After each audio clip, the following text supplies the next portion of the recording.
Geospatial Survey and Mapping has been regularly publishing e-magazine covering geospatial technology and their applications.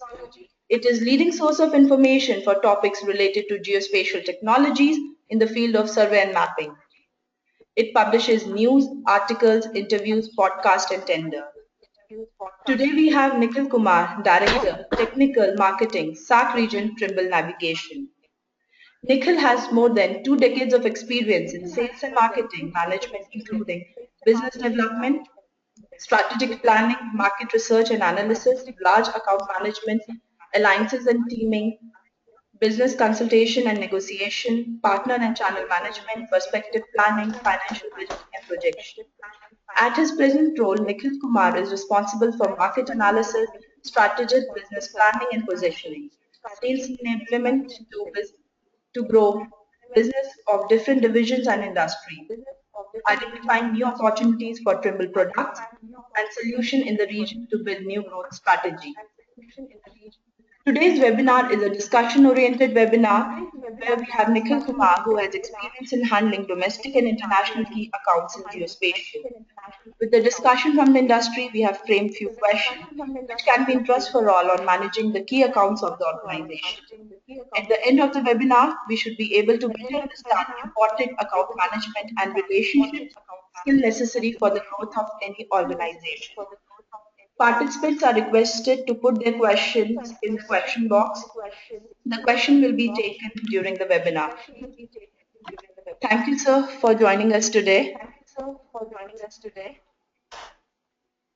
Thank you for the introduction, Sonal, and good morning, everybody.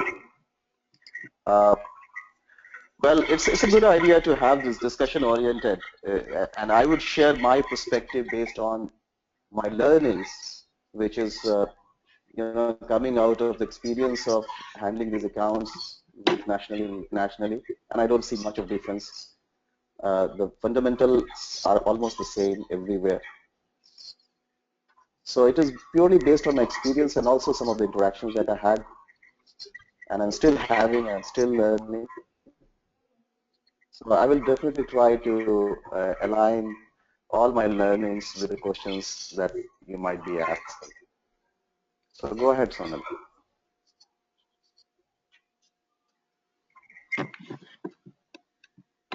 Sir, I have a question here. It says, these days we hear a lot about key accounts. What is the idea behind it and how do we define key account management?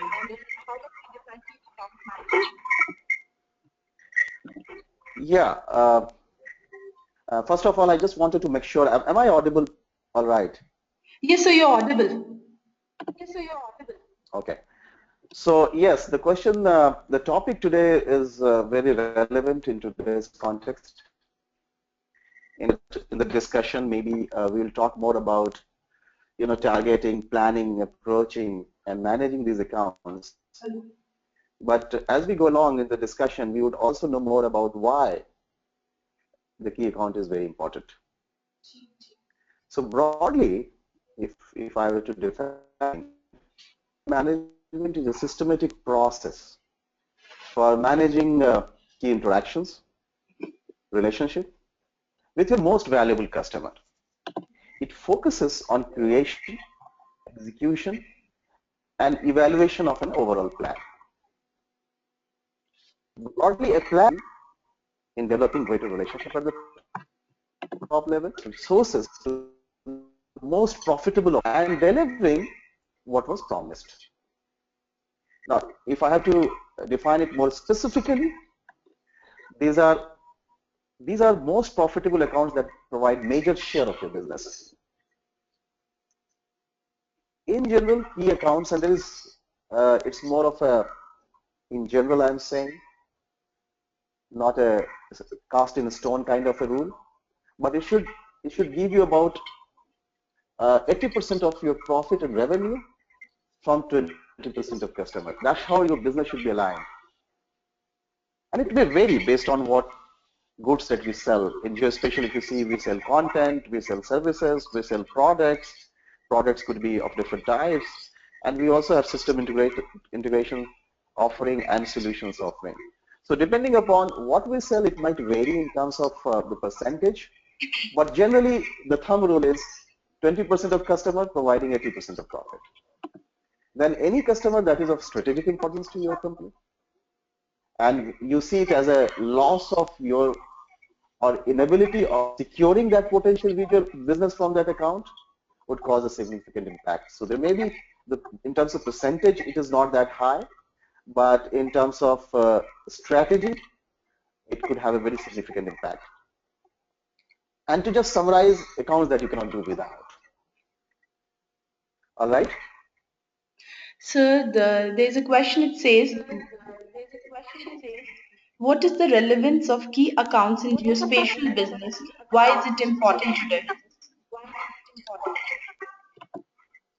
Now, this is something which we keep doing as a part of our evangelizing exercise with government, with enterprises, in different forums, which is kind of pushing why first the geospatial is important, and when we go inch forward, we say why geospatial is account management is very important in terms of weaving this story of evangelization that we do at different forums at levels into this concept. You see, geospatial is becoming pervasive, and the location data are appearing in business systems and including the spreadsheets.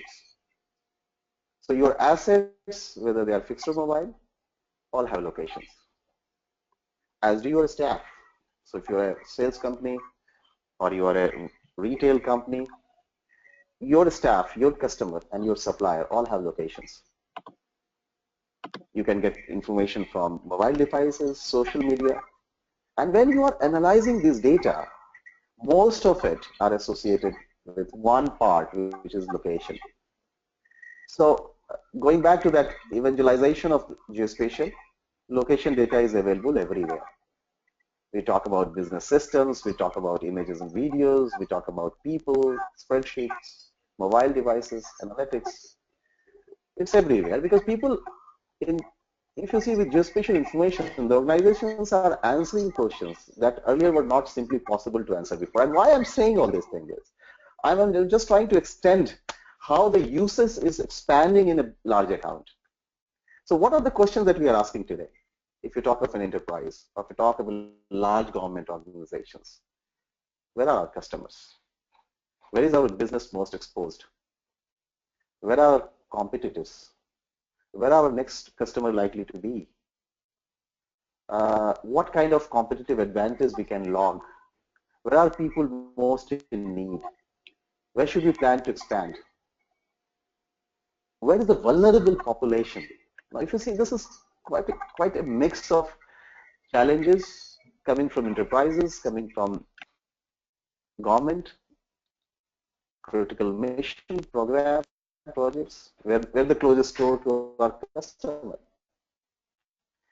Now, these are the questions which are being asked by enterprises and governments.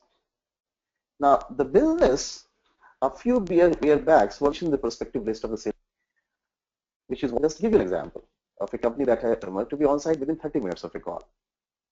It could be highly mission critical, say in a disaster scenario or in a life emergency situation, to be very bland business situation like a pizza delivery. You hear these days a lot about even geolocation, the geographic information system used for delivery of things like pizza.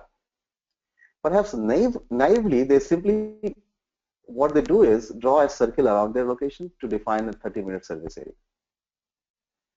Now, they might end up paying huge amount of fine because they are not meeting this level agreement. It was only when they start putting location analytics, the reason becomes clear. So, analyzing historical and real-time traffic patterns by performing location analytics on the road network, they were able to see what could be met, and much more importantly, whether or not it could be met.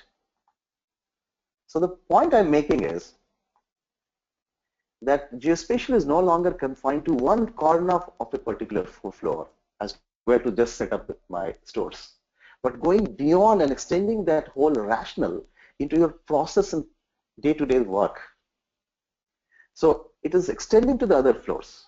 So instead of impacting multiple divisions of business and multiple business of an enterprise. So that's the story that I'm trying to build.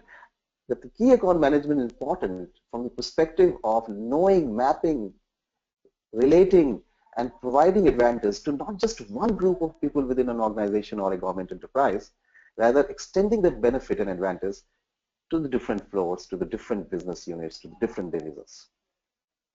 Now, if you see the current scenario, now it is very synonymous to the relationship-based selling. So if you see today's context, what do we normally relate to? So good old boys network. I have a very good relationship with that guy and I should be able to kind of influence him for buying my product. Basically the friendship with key people. We might think of entertaining them. People have different kind of market budgets in entertaining clients or prospective clients. I might say, well, I have a very strong sales credibility. So if I go and make a statement, people hear me. People actually give me a lot of respect for my credibility.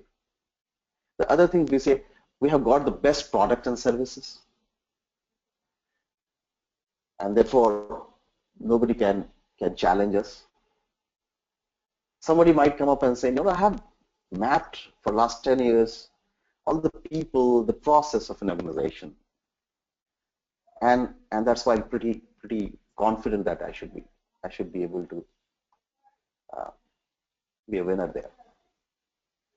But today's challenge is that this is something very, very shocking. In fact, when I also came across the reality of these things, because I was also under that impression of all that I stated, things are changing. Things are changing pretty fast. And it's not happening only in one aspect of technology, where we are coming and seeing every day that some level of disruptive change is coming through. We are seeing in almost every aspects of business management, change that I'm talking about. Today, nobody has time to be entertained anymore. You might have a budget, market promotion, call it, or whatever you call it, customer delight, whatever you call it. Today, people do not have time for getting entertained. One of the things that it was very startling to me that the old friend network that I was talking about, the association relationship with the key guys in an account or maybe in some government accounts. The startling part was they're retiring. So if I had a great relationship with, say, a few key guys, 3 years later I come back and see, well, those guys have retired or about to retire. Young blood coming in. So if you see, the decisions are in the hand of very young people, and they do want to make a name for themselves. They just don't want to kind of oblige you because you are a great friend. They want to do something very, very distinctive, creating a name for themselves. Management is forced to look at value. It's not just, okay, you have X amount of budget which needs to be kind of spent by this time. No, they are looking at the value of whatever they buy or procure. Now, the credibility that we were talking about of the sales guys are fading. People are not talking about credibility. There are a lot of, transparency in terms of the type of virtue that is attached with your goods, content, services, solutions. People go by that rather than just credibility of a sales guy. If you talk something and they can, next minute they will be online evaluating, validating, because there's a lot at stake for them. There are lots of competitors have good products and send services and which could be less expensive. So what's there for the credibility? And a lot of mergers and acquisitions are also changing the whole dynamics. So these are challenges, and that's what completely different. I think you understand. That changes the brand value. Some of the virtues can be added, but some of the vices too can be added. So then there are some other challenges. Our value doesn't make up the difference between the competitors competitors' price and ours. Competitors is not offering similar feature and functionality as we do. You see anything, but we were offering huge set of technology with a very premium quality and functionalities, and we were kind of the whole market. We were the king, and suddenly the same feature sets of functionality started coming up from say Chinese makers. I'm just giving an example, and there's no disregard for the Chinese manufacturing. I'm only trying to say that they are offering at much lower cost the similar set of functionalities. That's a big challenge. How do you still kind of retain the value of your market share only based on what earlier we were doing? Competitors are posing also to the second source of majority of your business. So supposing you have a very large account and you have been ruling that account, they have a lot of faith in you and you've been extremely successful in managing that. But gradually, because the young guys have to form in terms of showing the value to the enterprise, they are allowing the competitors to become the second source of majority of their businesses because they don't want to put everything in one basket. Now, our past strengths are becoming bare minimum requirements. So some of the things that we were very proud of, they are the bare minimum requirements today. And therefore, developing strategic relationship, not just personal relationship, strategic relationship with the customer should be the central issue on the agenda today. All right? So that sounds very interesting. So, for the benefit of our listeners, could you briefly summarize the drivers of key account management and its impact on businesses? Okay, so as we talk, there could be many factors that might be driving the relevance of key account management. But the few things that I could lay my hands on are the ever-changing customer behavior. We touched upon that. The fast rate of technology change. Just since you asked me to summarize that, I'm just telling it. So the ever-changing customer behavior, the fast rate of technology change. Technology is kind of spiraling in a big way. The even era of points of contact have diminished. So this is, I'm talking about the friends network, the credibility. See, these are gone. Let's realize that. And the fact that geospatial is no longer confined to only one corner of a particular floor, instead impacting multiple divisions of a business and multiple businesses of an enterprise. Therefore, the vertical decision hierarchy is not involved, is also a very key driver. Now, if you ask me about the impact you asked me, let me tell you, if we cannot demonstrate top value to our 20% of the key account that I spoke of in terms of increased value, profit for them and us, we might be classified, that's the big threat that I see, that we may be classified as a commodity supplier, and we might then run risk of losing our business to the cut rate competitor. Now, that's precisely the reason most executives today recognize that the real asset of a company are, and that's I'm talking about company like ours, who go on creating relationship, strategic relationship with our key clients. We recognize that the real asset of our company are embedded in the quality of the relationship, not just personal relationship, the quality in terms of strategic part. What's this for you? What's this for me? Between the company and its most important stakeholders, which is client. And this is Accenture Consulting report, which summarizes this piece a little more articulative.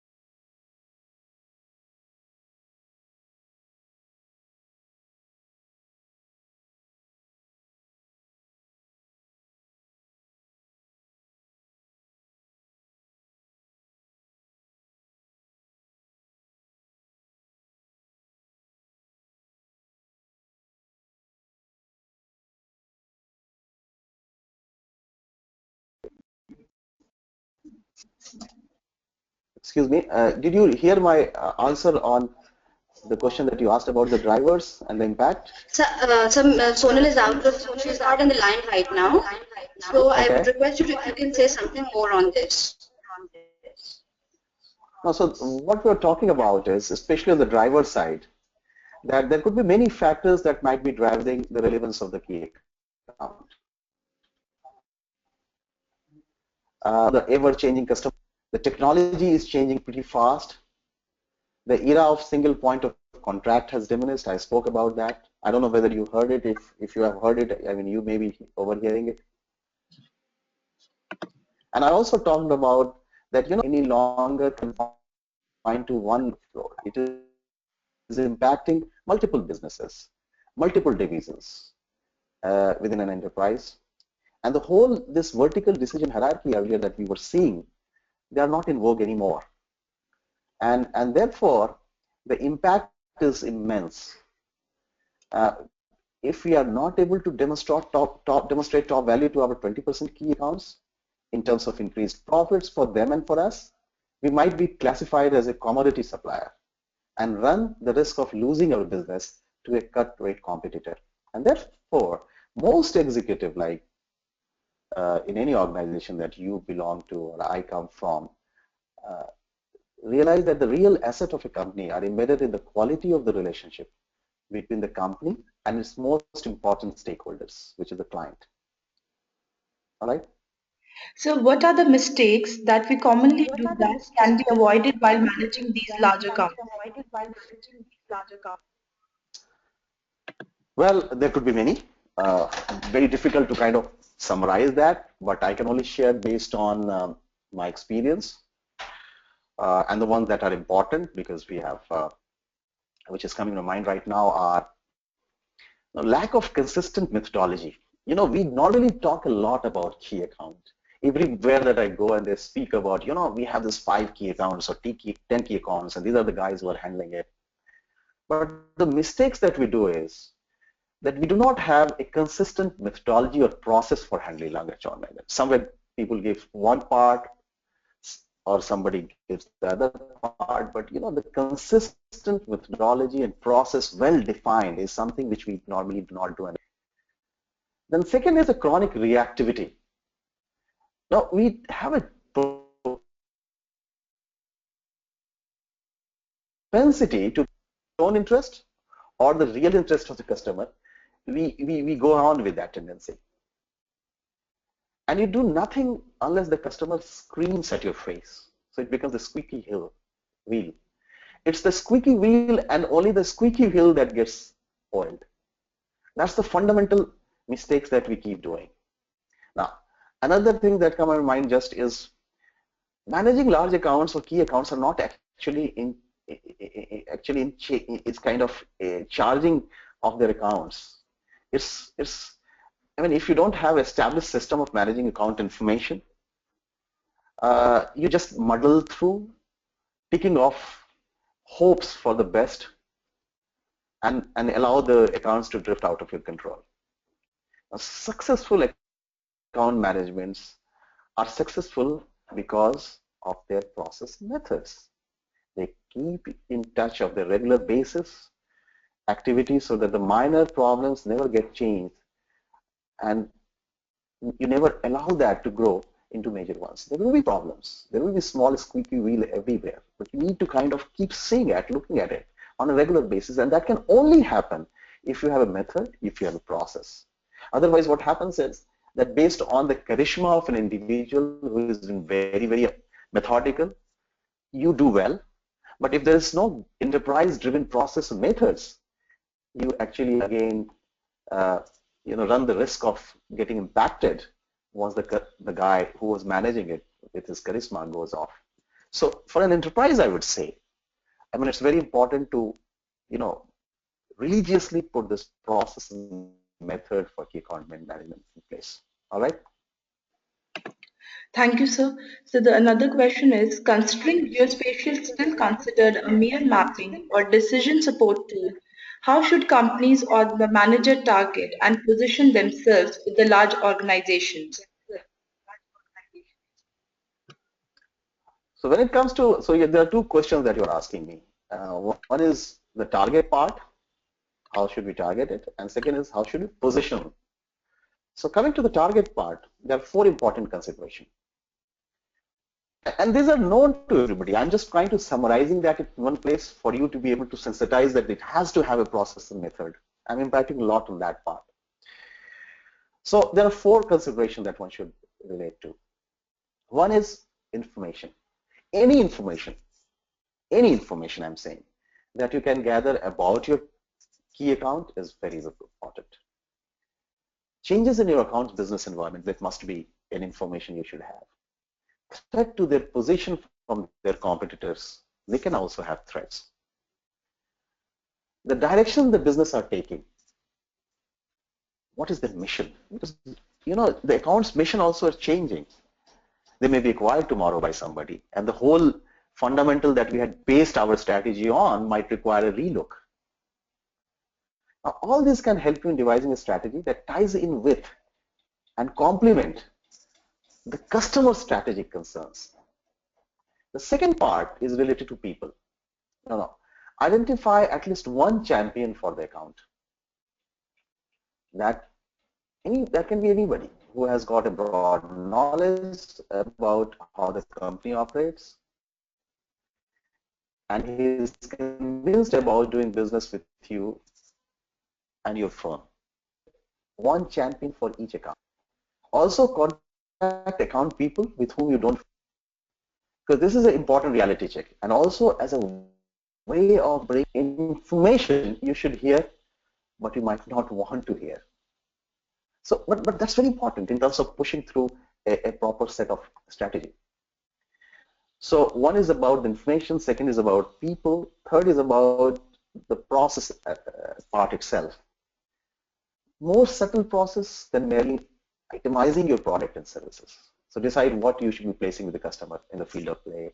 Selling effectively to those accounts, meaning reviewing what you have sold them in past, distinguishing good sales from the bad ones. You know that. And if you don't know that, that's a serious thing. You must know that. Discovering which of your product and services have a genuine fit to the customer need. You might have sold them in past something only to meet your target. But you know exactly what was the genuine fit.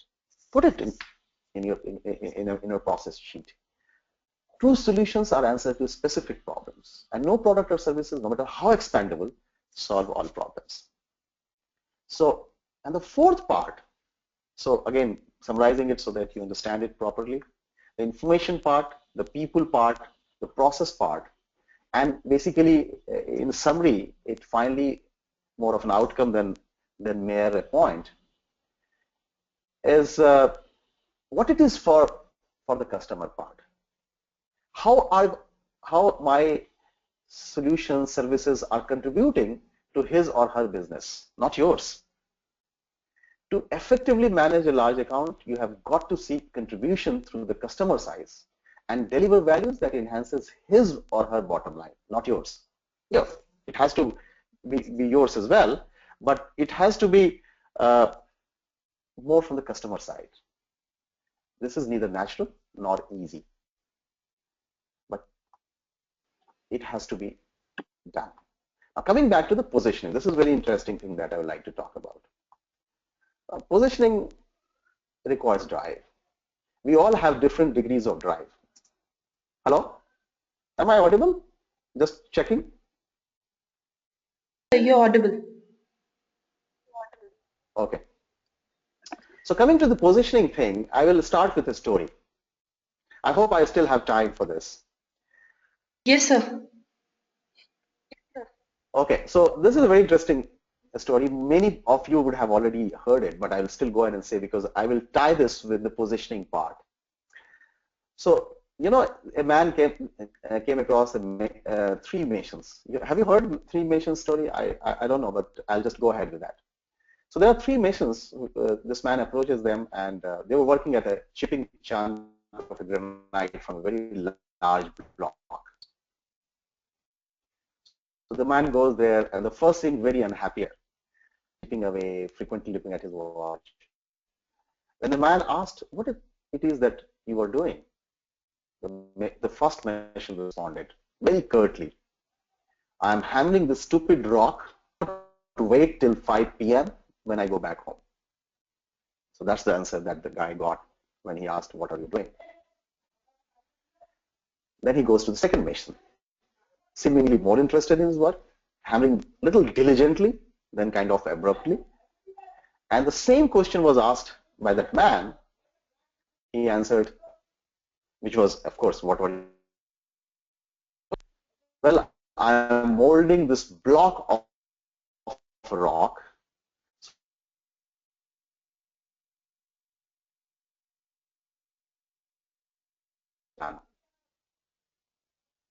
He goes to the third mason, who was hammering at this block fervently, taking time to stand back, admire his work. He chipped off some small pieces until he was satisfied that it was the best he could do. When he was questioned about his work, he stopped, gazed skyward, and proudly proclaimed, "I'm building a cathedral."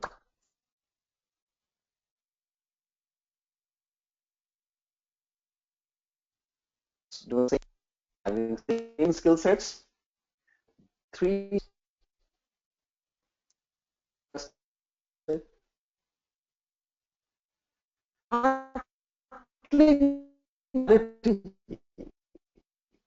what power to transform.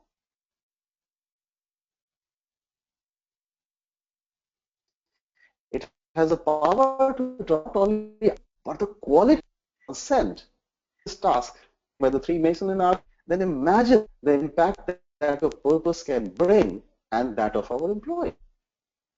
So that's what I thought it would be very good, interesting for positioning part. So summarizing it, seeing potential cathedral in your large account, your key account, very, very important. That actually puts you to set of revolutionary questions.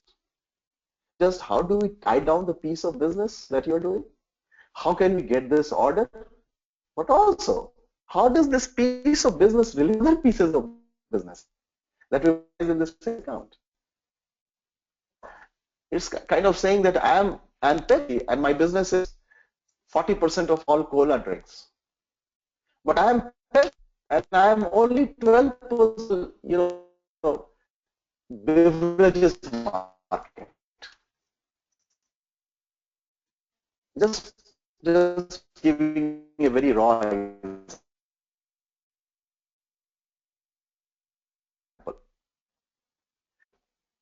Things that we should want to do, and more important, what we want to do.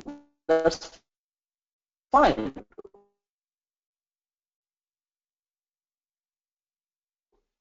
Part, positioning is won or lost. Practice with this. We should have.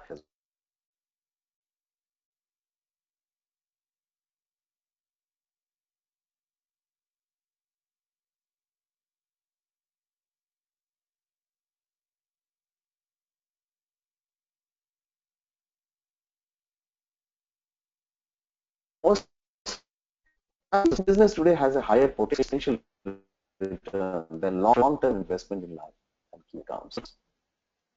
So account management is much more. It is necessary for any business.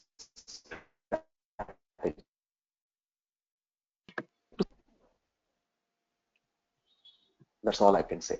All right. So what should be the approach for this? So there is a network issue. If you can tell something more about this. Just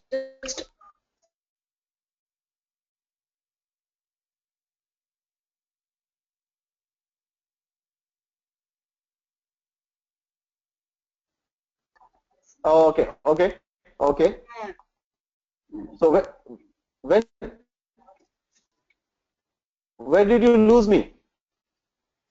so we can hear you. I just want you to tell something more to our attendees regarding this? So positioning part, let's second on that. I would say the fourth thing that I spoke, the people part, how you can still retain that. And in an investment, what it is for the, you somehow can align that. The three-dimensional story that I spoke of, very diligently thinking, well, I'm not just kind of selling this software piece or the component piece or the solution piece. I am helping that customer create something very meaningful for their own business interest. That is kind of creating the cathedral. And how can we achieve that? So when we are talking about the information, so asking those set of questions which give you those information, which actually relate to that something significant that your client is going to do about.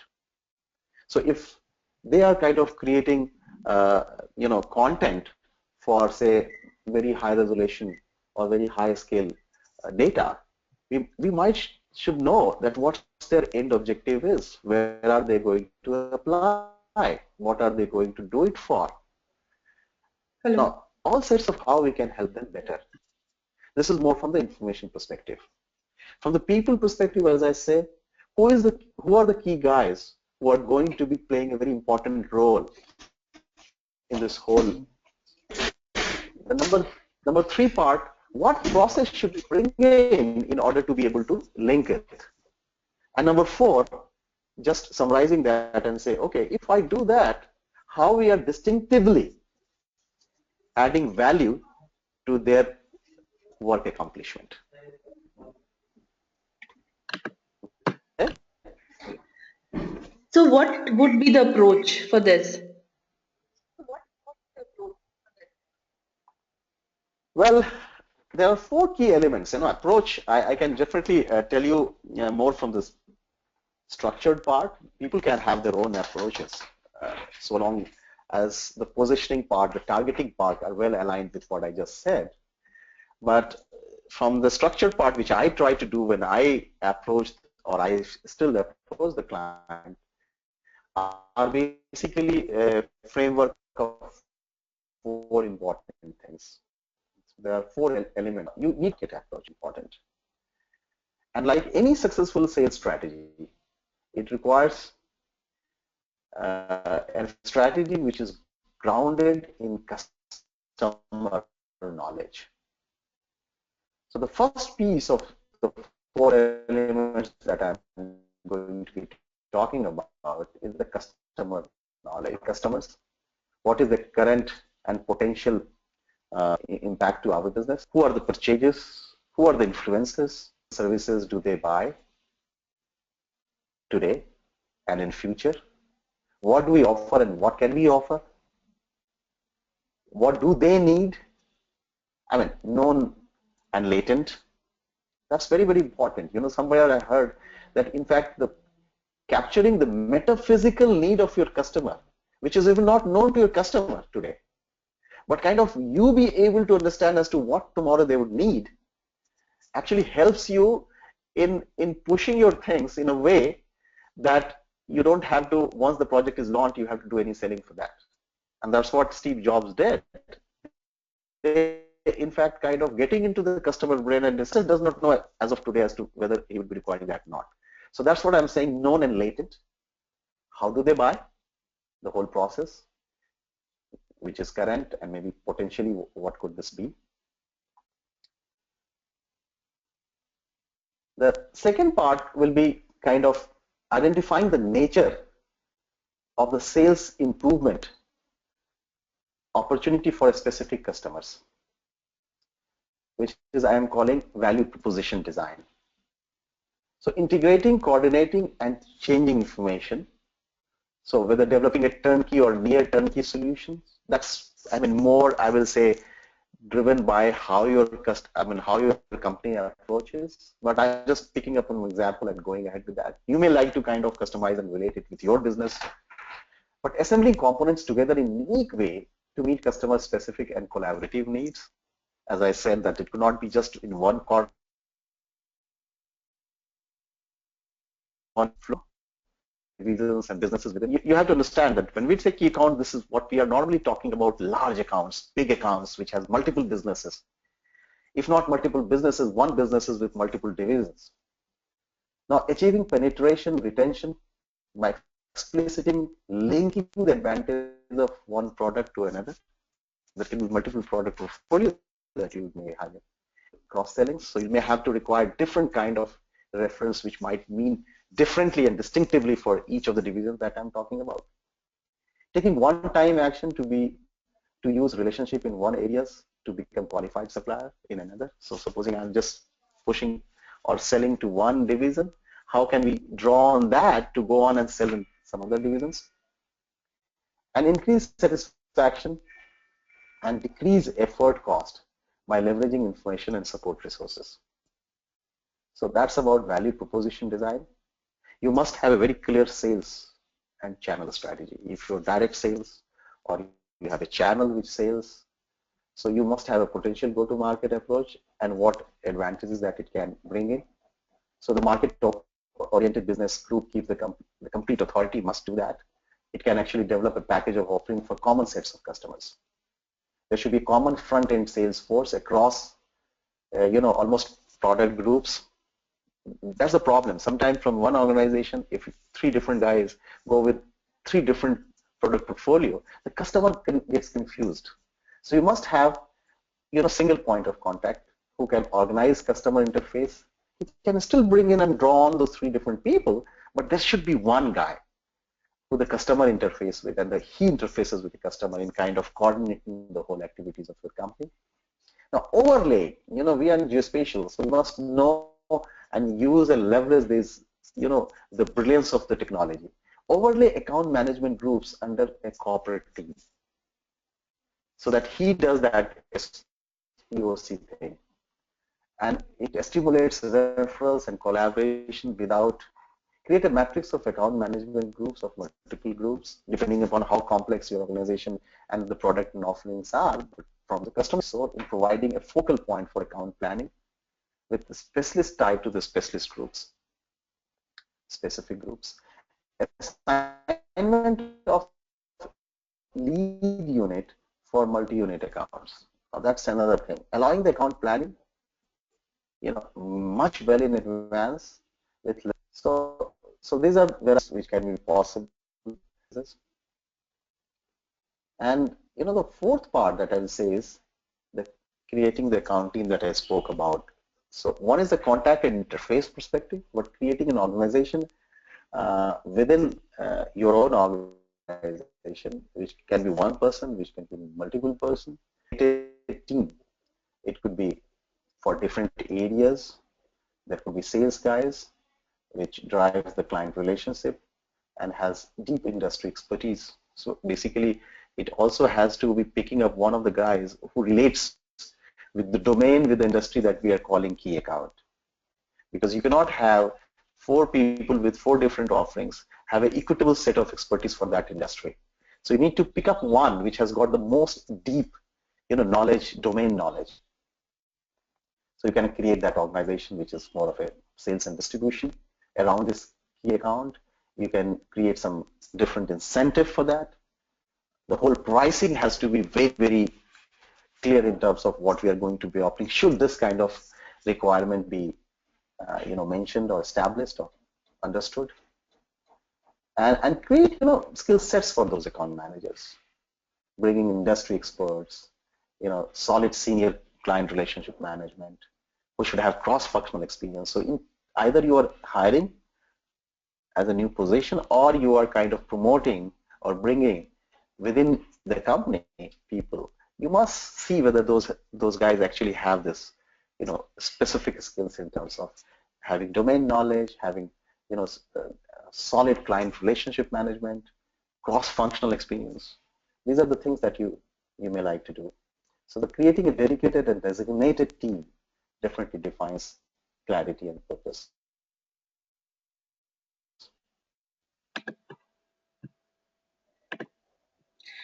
So what should be the plan? How to select key accounts? Hello?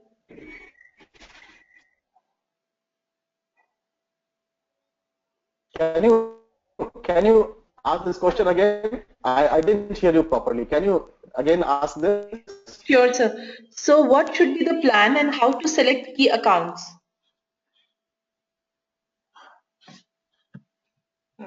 So the question is, so what should be the plan? How to select key accounts?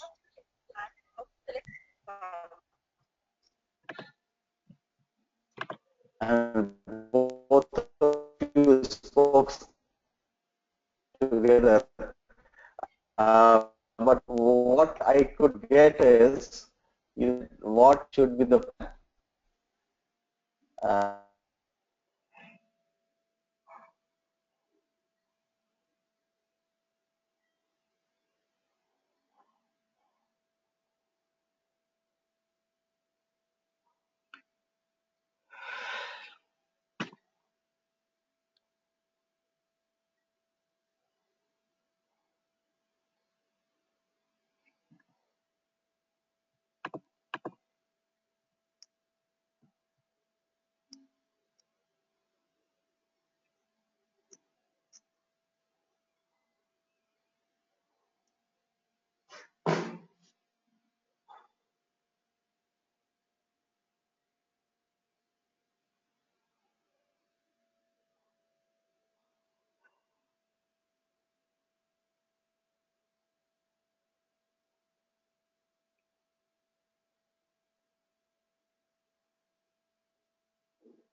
now in terms of selection, how should we go about it? More you are talking about the process. So once we have defined those three criterias and created a wish list from we have set, first create a big funnel of 20-30 accounts which have large opportunity, which has high growth potential, which has a strong existing relationship, and we have multiple business group and opportunities. Because unless that is there, I don't think that's a account. It may count only for today's big, large opportunity that have. That's a general mistake that people do. Something that they have today as a big account, and people say, please find a key account. Oh, that's my key. It can be a key account for your current year's need, but there isn't sustainability, and you do not see as a reliable and recurring future potential business provider. That's not a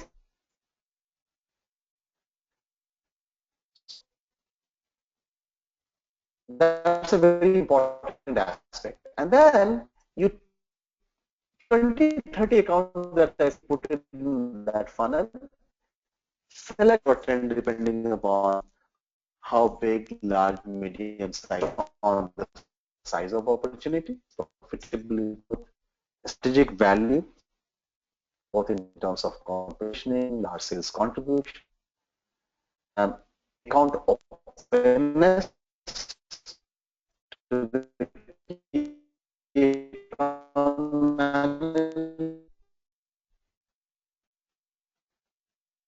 We must put the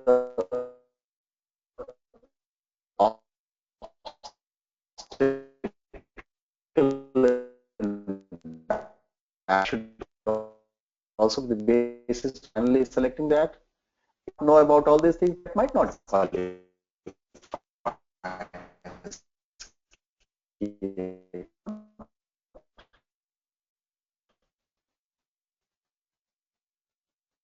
It goes back to my bringing those